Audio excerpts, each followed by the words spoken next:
Okay, this seems on brand with Silo, but I do ask this question every podcast, but you're just the perfect person to ask it right now.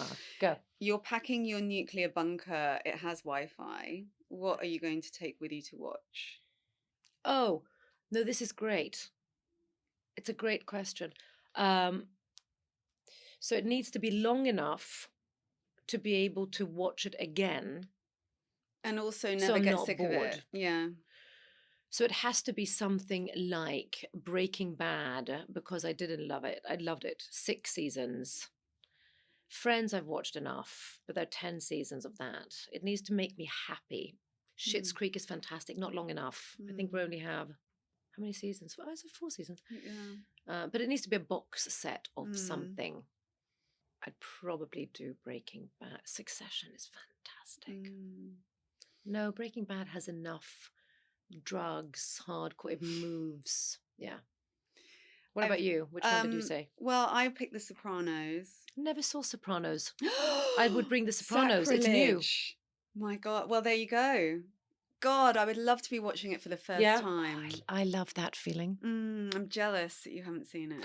It's like when I talk about The Escape from Dannemora. Oh, yeah. It's one of my, I know it's a short one, but for me, I think it was spectacular. So good. When people say to me, what do you want to do? I keep on coming back to what that gave me.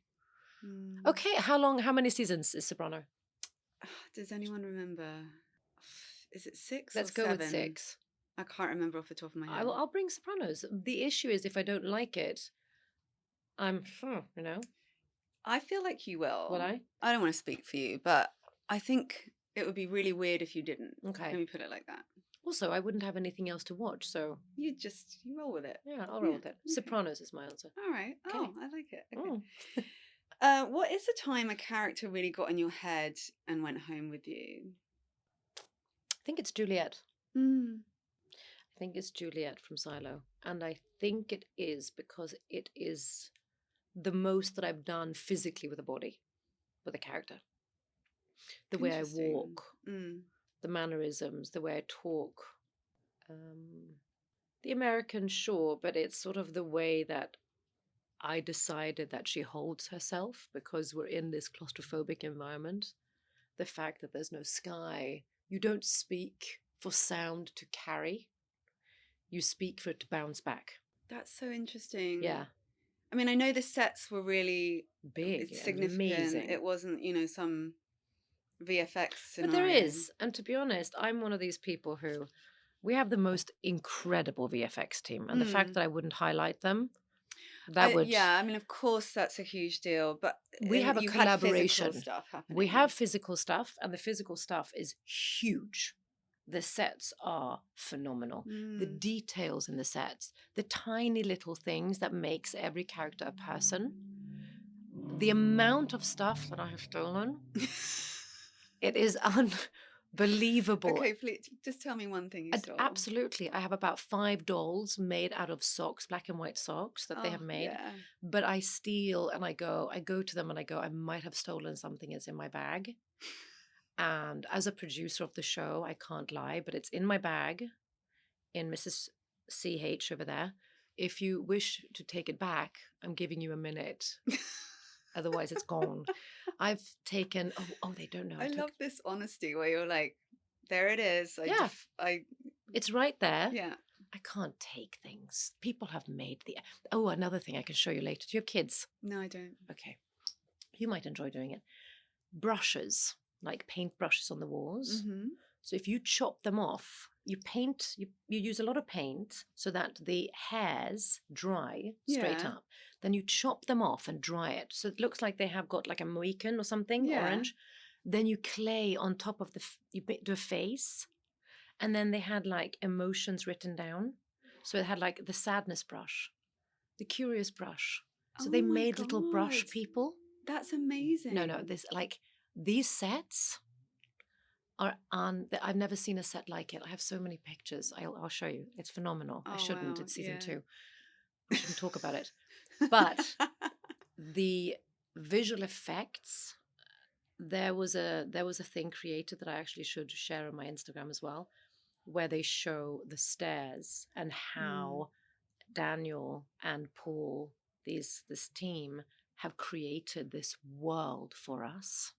It's a phenomenal bond of creativity. Yeah, I mean, it looks stunning. But the idea that you changed your physicality based on, and I hadn't thought about that, about how in a space like that sound would sound quite dead and quite close. I hadn't until I talked to my acting coach. I play around with an acting coach always because I need to have an outside perspective.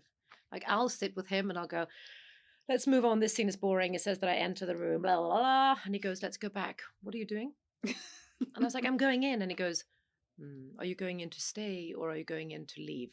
Because those are two very different actions. And I'm like, damn yes, it. Yes. Yes, that makes sense. Fine. I guess you're good. Yeah, okay. You're good. Fine. No, he talked a lot about body, and that's what he does, obviously, is the shape, the room, the sound, the echo. Well, we're running out of time. I've got time for maybe one or two really quick No, do them ones. quickly. You 20 questions. Come on, whip through it. We never get through all 20. Watch me. Okay. Is there a time you were starstruck ever? Tom Cruise, the first time I met him at Luton Hoo when he walked towards me, and Meryl Streep. Meryl kept on going. Tom I got over very quickly. We had a coffee and we became besties. Do you speak to Meryl in this moment? I'm still a bit in awe of her. Okay. I keep a distance. Okay. What is your proudest working achievement so far? I am never too proud. I don't think I should be too proud. And yet I'm really happy with Mission. I'm happy with June. I love Juliet.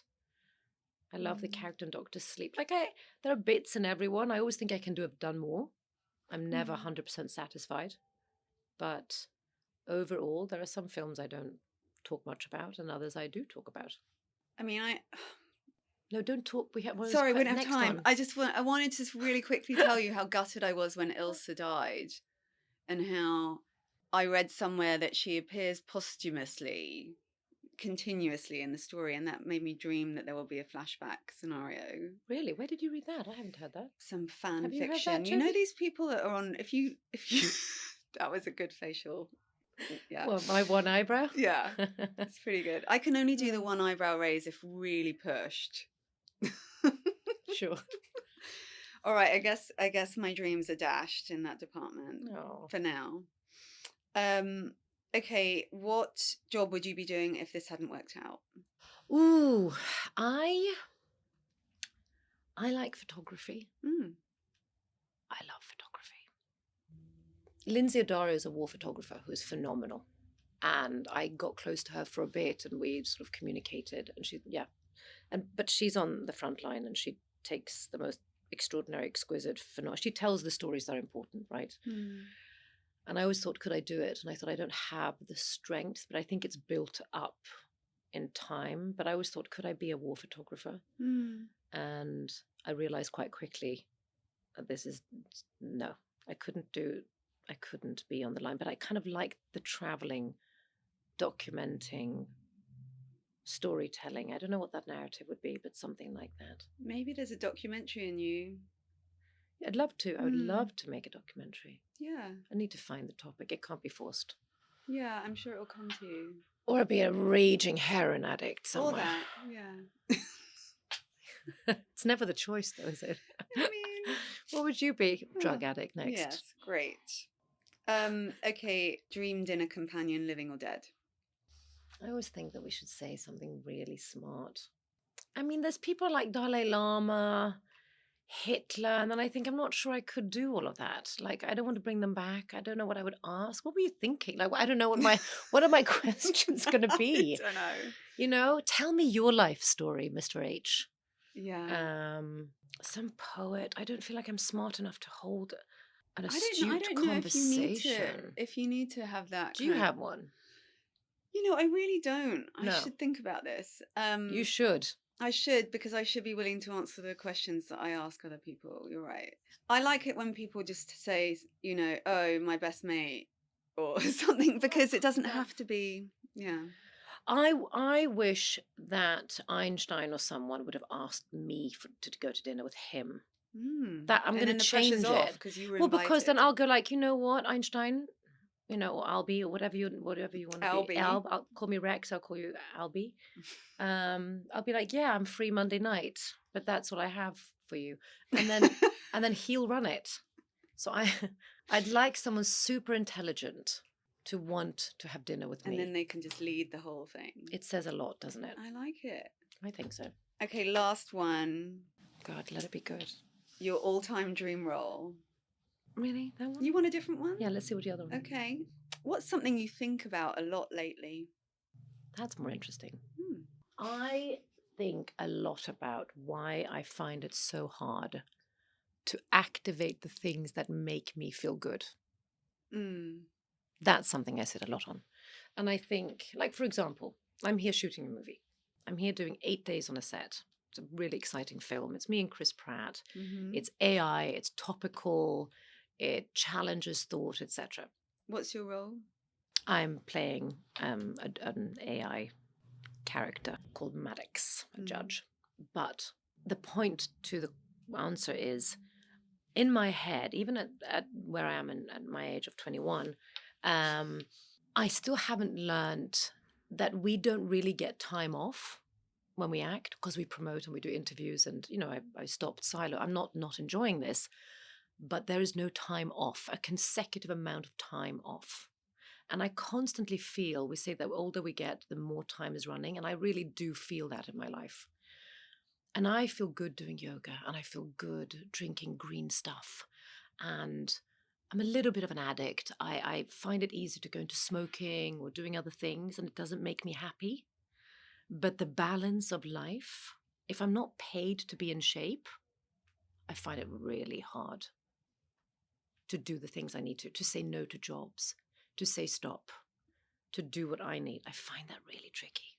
And it kicked in a lot during the strikes because there was no work. No one was paying me to do the things that I do very well. I'm extremely organized and I'm a workaholic. And with workaholic comes prep, dialogue, training, nutrition, research. But take all of that away. I stood silent for a bit and I thought, I have no extra hobbies. Like what am I good at? What am I drawn to? What if this stops? How do I activate my life? How do I, like the hikes here, amazing. The only reason why I did it is because my crazy friend got me up at 6 o'clock in the morning and was like, let's watch the sunset. I'm going to drive us and go to Topanga Canyon. And I'm up and I'm breathing and I'm happy. And I go, but you did that. So that sort of, it constantly comes to me. How do I activate my own life? That's really interesting. I think a lot of people have trouble accessing just joy motivated by themselves. They beat themselves with something, whatever that might be. Yeah. Like I have this toothpick. This is my thing. It's caffeine induced. People are always wondering what she's doing. I was like, I was wondering if you're a smoker, because that's the thing. I'm an everythinger. Yeah. So this is my only thinger. Okay. So moderation is hard. Well, there's no harm in toothpicks. No, it's good. An extra tingle. Well, that's about all we have time for, but thank you so much. You've been a great sport. I really appreciate you coming here. This is great. This was lovely.